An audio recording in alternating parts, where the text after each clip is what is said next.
Hey everybody, it's your Sam again, and what I'm going to be doing today is rereading one of my oldest stories. It is called Montana's Wolf. It's in this folder right here. I wrote this part when I was like 12 or 13. I mean, can you see how awful that is? Hopefully I can read most of this. Some of the pencil, I wrote it in pencil. Some of it is faded really bad. I wrote this part when I was 12 or 13. Wrote a little bit more on it when I was like 15 or 16. And then in college, I tried to revamp the whole story, and that's what this is. And I got, I don't know, maybe 3 or 4 chapters through and gave up. So this is what I'm going to be doing for the next couple of days. This is going to be kind of a vlog. So I've talked a little bit about how to read some of your old stuff and create a loose outline to finish it. Because as you can see, I did not finish this. This is nowhere near finished. So I don't like this. I'll tell you this right now. I just know I'm not going to like it because I remember it a little bit. But what I'm going to do is I'm going to create an outline based on what I have written and see what I want to keep in it. You know, like the character names, character descriptions, some of the places and everything like that. Take notes on those so that I can put them in a book Bible or a series Bible and go from there. This is going to be a romance. Montana's Wolf is a romance. I read, I think it was a Nora Roberts book when I was this age, and I kind of fell in love with the characters. I kind of fell in love with the setting, and that's the reason why I kind of came up with this. And of course, being a 12 or 13-year-old, it was kind of a self-insertion as well because I wanted to be a ranch owner when I grew up. So I guess this was part of a daydream kind of thing, and I just wrote a story on it. So yeah, I'm going to outline it, see what I want to keep, and do all the character descriptions and everything, take notes on that, and we will go from there. So without further ado, let's get started on the reread, shall we?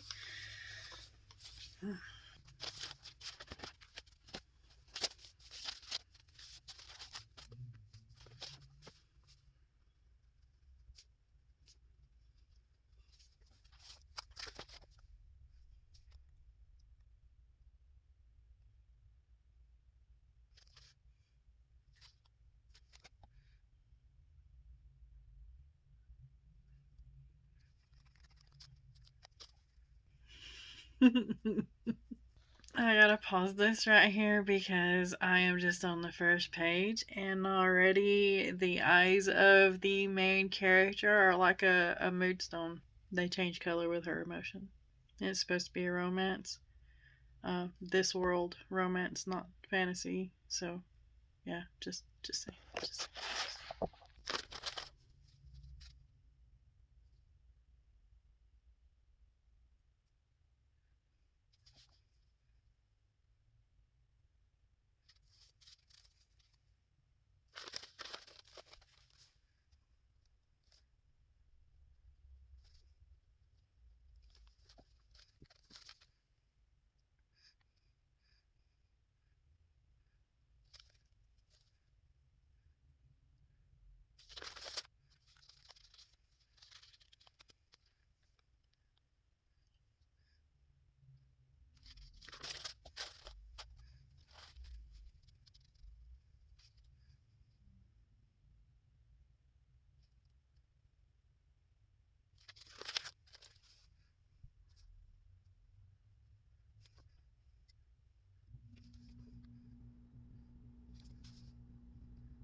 that's it for the awful read through of the very first story that I actually wrote down instead of just notes. And honestly, I have some lines I want to keep. The outline is crap. I didn't know flow or anything like that. I didn't know. It's not a very good start to the story. It's not a very good. It's all action. There's no build up. There's nothing there. There's a lot of information dumping, and yeah, I might keep some of the characters' details, but I doubt it.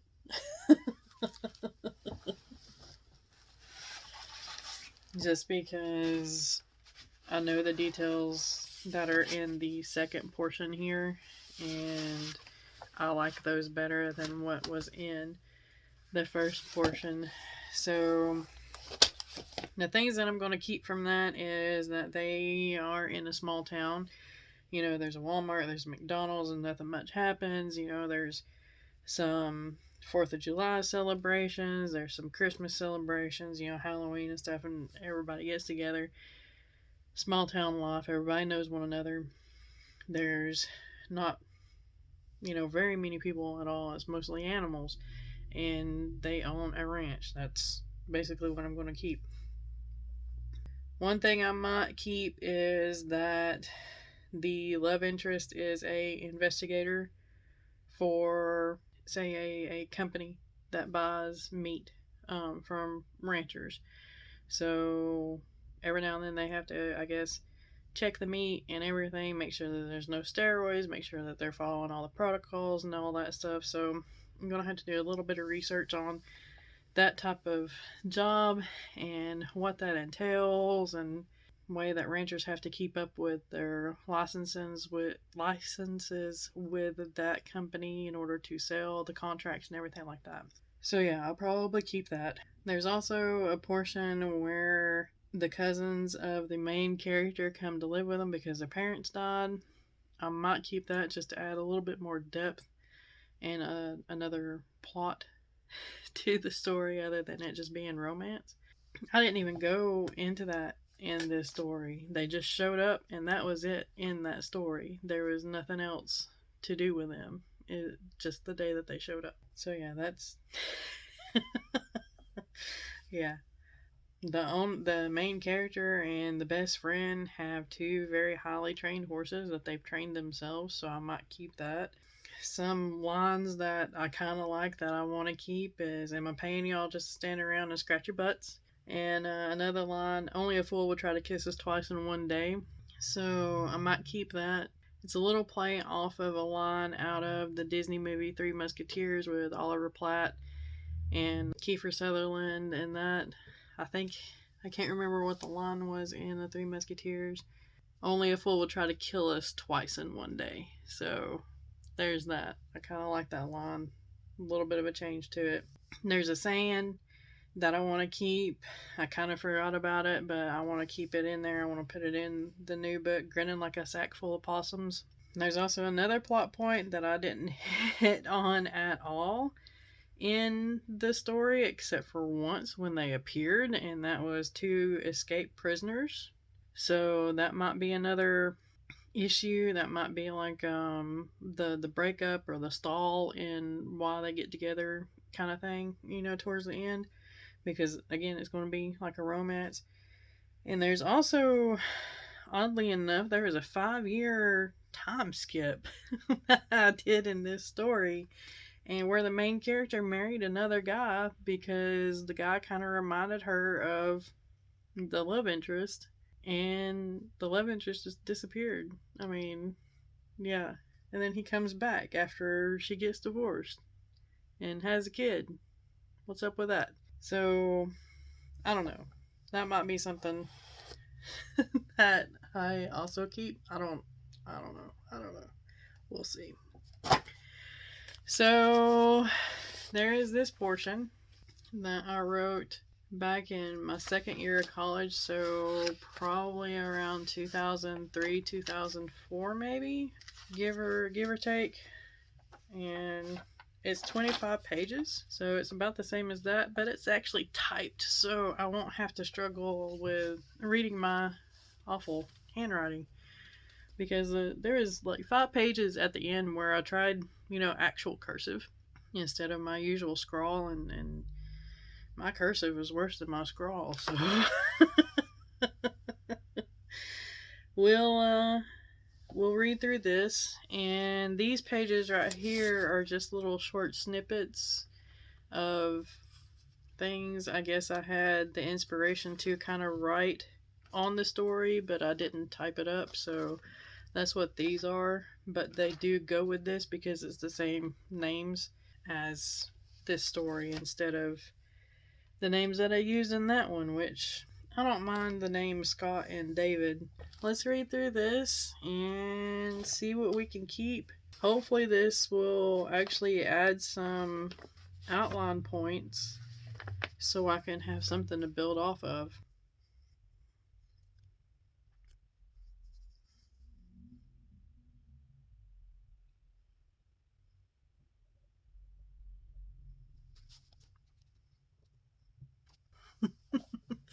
So already there's a dream sequence in the very first paragraph. She wakes up, she goes to the bathroom, looks at herself in the mirror, and I give a little bit of description. So yeah, that's not going to happen.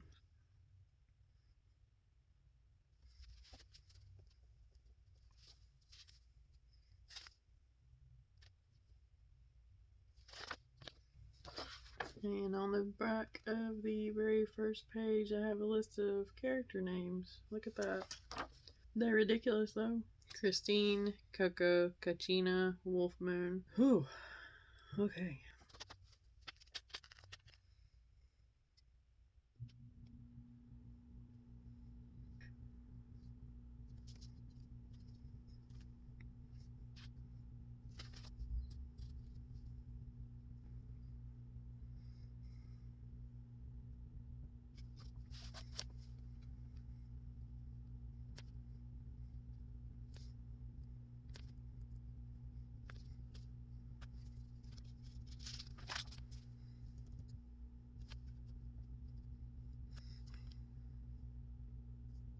The main character, Christine, that's going to be her name. I'm probably going to keep the name Christine. So, Christine was sold by her own mother so her mother could buy drugs. Christine was prostituted out. She was basically, I want to say 13, 14, 15 years old at this point in time, 16, give or take. She finally managed to run away. She grew up on the East Coast, so when she ran away, she went all the way to Montana. Right here, she falls in with an elderly man. He has family back east, and she basically hitchhiked with him to Montana back to his home. I don't know if I want that to happen. Maybe she does hitchhike with him, and he brings her to Montana. Maybe she falls in with this family that's neighbors of his, or they work on the same ranch or something like that. Just because with her background, with that abuse, she's not really going to trust a man, even if he's older, even if he's the nicest guy. So what might happen is that maybe she does hitchhike with him, but she stays with the family that I have kind of in here already. Jacob and Nell are the parents. They've got 2 sons and a daughter. Maybe Ace works on their ranch. Maybe they work on Ace's ranch. Maybe they're related somehow. But it's going to be someone she can build trust on. And I don't think a single older guy is going to work right at first. Later on, she's going to think of him kind of like a second dad, yeah, because he saved her basically from the what she was in, and he's been there for her. But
Okay, so I have read through everything. There's not really much I want to keep. The name of the characters in the second portion, I think, will work best. I want to do a couple of character profiles and maybe do an outline. We'll switch over to Campfire or Dabble for that here in a little bit, and we will go from there. So that was about, I want to say about 50 pages, give or take. There's 25 of it typed. I'm pretty sure I have an addition to what I have printed out there because that's not where I stopped that I remember. So I think there's a file on the computer that goes a little bit further than what I had printed out. I'm going to see if I can find that. Then we'll do an outline. We'll put in the lines that I want to keep. We'll put in some of the details that I want to keep that I wrote down here. Like I said, it's not much. That's it. So yeah, it isn't much at all. And again, this is one of my oldest works, so I wasn't really expecting to want to keep very much of it. I wasn't really expecting much of an outline from it to begin with. The second portion it flows better than what I wrote when I was 12 and 13. So that can sort of be kind of used as an outline. I do like how the first chapter is set up, minus the info dumping. I gotta get rid of that. I kind of like the way the chapters flow, so I will probably use an outline from that, flesh it out a little bit more, make it more interesting. We'll go from there. Hey y'all, this is Editing Sam here. I am actually going to stop this video and do a two-part on this. It's already well over 33 minutes, so yeah. I hope you enjoyed this and look forward to the next portion of this, which will come out next Sunday, I do believe. So yeah. I'm not entirely through with what I wanted to do for the next video of I'm No Hero series, so look forward to that as well. And keep writing, be kind to one another, and stay safe, and I will see you next time.